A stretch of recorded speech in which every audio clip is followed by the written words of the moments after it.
Magandang araw po. Narito na po ang magiging lagay ng panahon ngayong araw ng Miyerkules, January 31, 2024.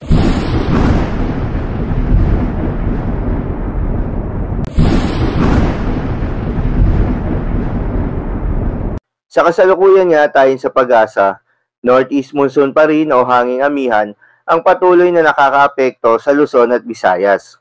Samantala, itong trough or extension nitong low pressure area na nasa labas ng ating Philippine Area of Responsibility ay patuloy namang nakakaapekto sa bahagi ng Mindanao.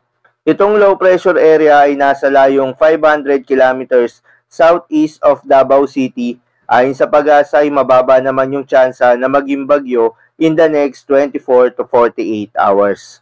At mababa rin yung tsansa na pumasok ng ating Philippine Area of Responsibility in the next 24 to 48 hours. At para naman sa lagay ng panahon ngayong araw ng Miyerkules dito sa Luzon, mostly northeast monsoon o hanging amihan ang patuloy na makakaapekto sa silangang bahagi ng Luzon na magdadala ng mga mahihinang pag-ulan, particular na sa may Cagayan Valley, Aurora at Quezon.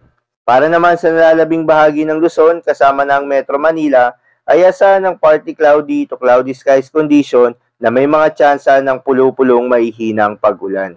Para naman sa lagay ng panahon sa Visayas at Mindanao ay asahan sa may Northern Mindanao, Southern Leyte, Caraga, Davao Region at Soc-Sargen ang epekto pa rin itong trough or extension ng low pressure area na nasa labas ng ating Philippine Area of Responsibility na magdadala ng mga pag-ulan. Para naman sa nalalabing bahagi ng Eastern Visayas at sa may Central Visayas, asahan pa rin yung epekto nitong northeast monsoon o hanging amihan, kaya asahan ng maulap na papawirin na may mga pag-ulan. At sa nalalabing bahagi naman ng Visayas area, asahan ng partly cloudy to cloudy skies na may mga pulupulong mahihinang pag-ulan.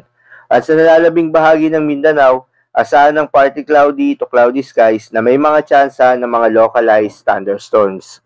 Para naman sa lagay ng mga dagat baybayin, ayon sa pag-asa ay may nakataas pa rin na gale warning sa mga seaboards ng eastern seaboards ng Southern Luzon, eastern seaboards ng Visayas at eastern seaboards ng Mindanao.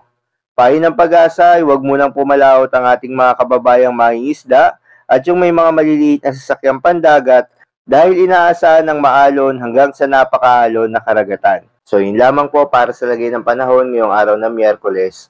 Keep safe everyone.